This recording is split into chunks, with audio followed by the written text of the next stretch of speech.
We're also following breaking news in Times Square, where dozens of demonstrators from a climate action group blocked traffic, hung huge banners as well, and now 70 protesters are under arrest. Eyewitness News reporter Naveen Dhaliwal is at police headquarters, where officers are holding the demonstrators. Naveen. Yeah, Joe, 67 of them being processed here at police headquarters at one police plaza, and the other 3 arrested by the Port Authority police. And we have video of the moments they started climbing the New York Times building. This is at 41st and 8th Avenue this afternoon. Now, they were there for a protest on climate change. These people are believed to be from the group Extinction Rebellion. They were climbing the Times building to hang banners over it, as well as the Port Authority bus terminal. The protesters are demanding more news reports on climate change. They say they chose the Times building because they say although it reports the most on climate change, it could still do better. They further laid on the street, blocking traffic, police surrounding them. We spoke to some of them. Take a listen. If we can challenge them to report properly on this crisis like it really is, then we'll have more people willing to rise up and actually change the system. All people standing here should be thanking them. They're going to go sit in a jail cell now to fight for something that will impact every single one of us. Again, 70 total arrested, 67 of them being processed here at 1PP. Charges are pending.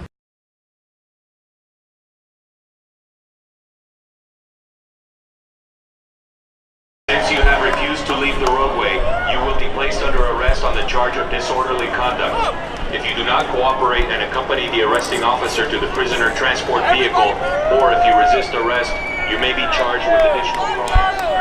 Since you have refused to leave the roadway, you will be placed under arrest on the charge of disorderly conduct. If you do not cooperate and accompany the arresting officer to the prisoner transport vehicle, or if you resist arrest, you may be charged with additional crimes. The roadway, you will be placed under arrest on the charge of disorderly conduct.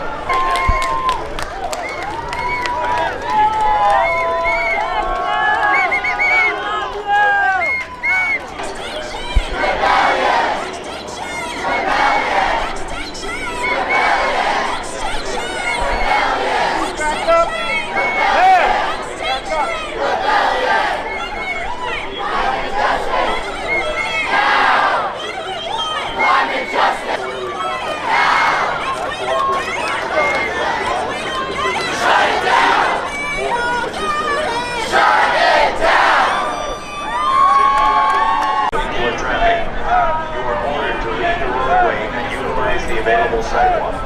If you do so voluntarily, no charges will be placed against you. If you remain in the roadway and refuse to utilize the sidewalk, you will be placed under arrest and charged with disorderly conduct. This is the New York City Police Department. You are unlawfully in the roadway and obstructing vehicular traffic. You are ordered to leave the roadway and utilize the available sidewalk. Tell the truth! Tell the truth! Tell the truth! Tell the truth! Tell the truth! Can you tell me why you're here?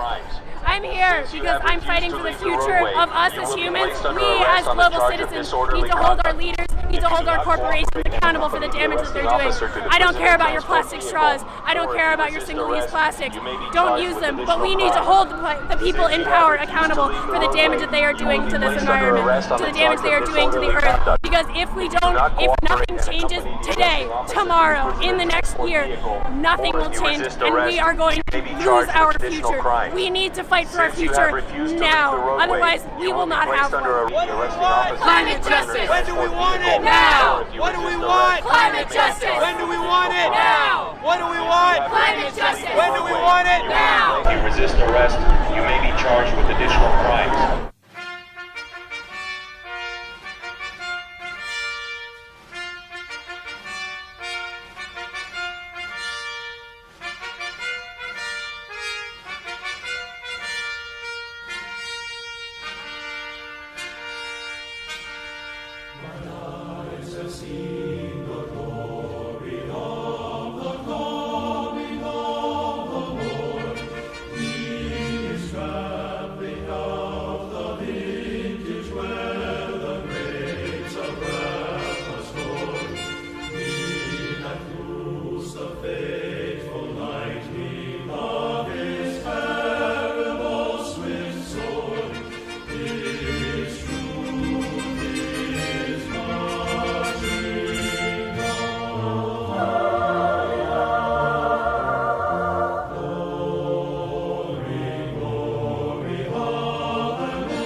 Guy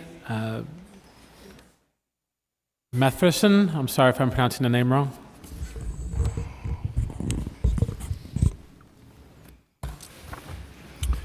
Thank you for the opportunity to address the Council's committee. The topic under discussion is the most important in the history of our species. We face a stunningly severe existential risk that is routinely ignored or downplayed by governments, corporate media, and paid climate scientists.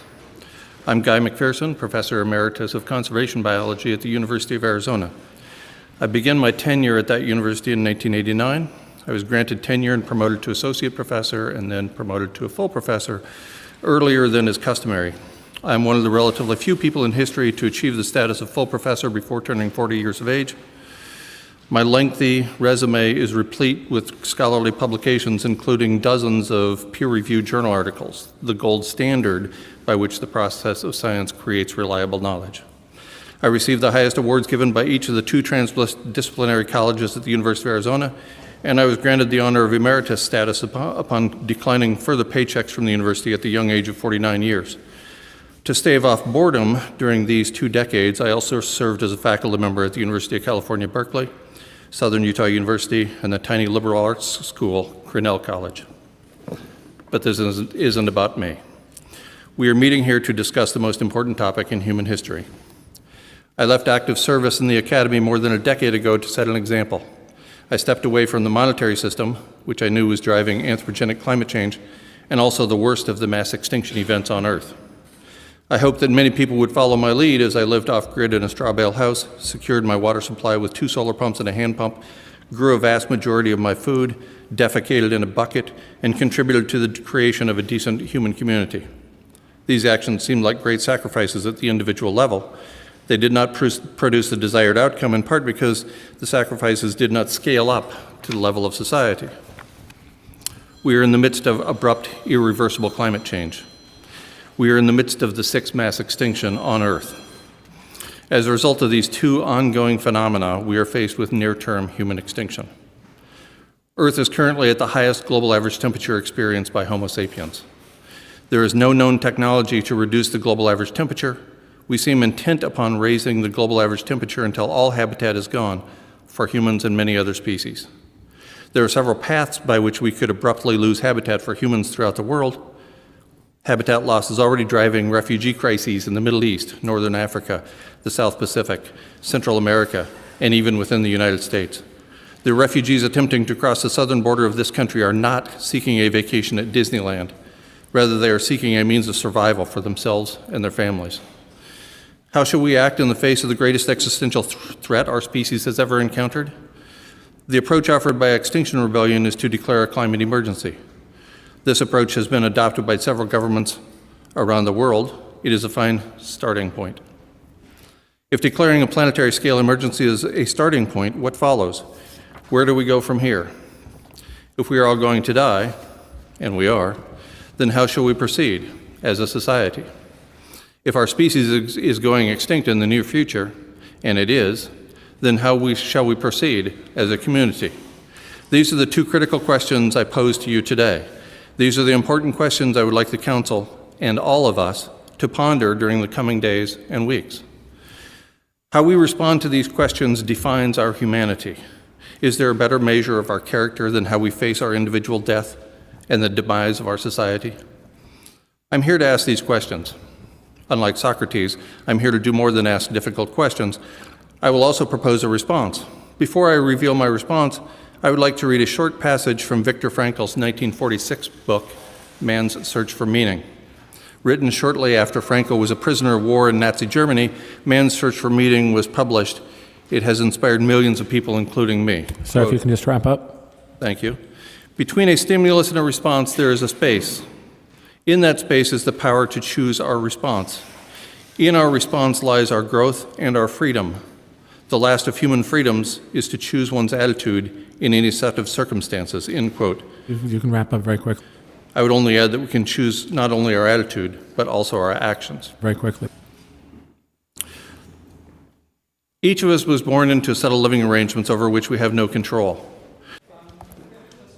The scorched earth policies we have adopted and implemented during the last 2 centuries have led to the expected response. a scorched earth. The time for blame has long passed. The time for shaming others has long passed. No blame, no shame. At the edge of extinction, only love remains. Sir, if you can just wrap up. Let's pursue planetary hospice as one expression of our love. Thank you. Thank you.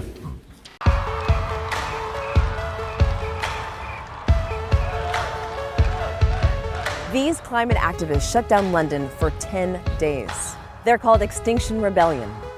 They blocked busy streets all over London, sat on top of light rail trains, glued themselves to the entrance of the London Stock Exchange, and even chained themselves to the home of a Labour Party leader. They were joined by climate activist Greta Thunberg and actress Emma Thompson. For way too long, the politicians and the people in power have gotten away with not doing anything at all to fight the climate crisis and the ecological crisis, but we will make sure that they will not get away with it any longer. Their protests and demands dominated the news. They wanted their government to do something different, declare a climate emergency. And Parliament listened. The UK became the first country in the world to declare a climate emergency, and it set off a chain reaction. Ireland followed the UK's lead just 8 days later. And all levels of government around the world began debating emergency declarations of their own.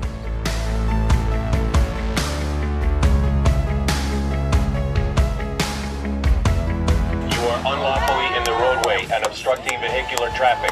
Activists insisted that New York Mayor de Blasio and Governor Cuomo call a climate emergency. The earth is dying! Stop denying! The earth is dying! Stop denying! We are here today because we demand the U.S. government to declare a climate emergency.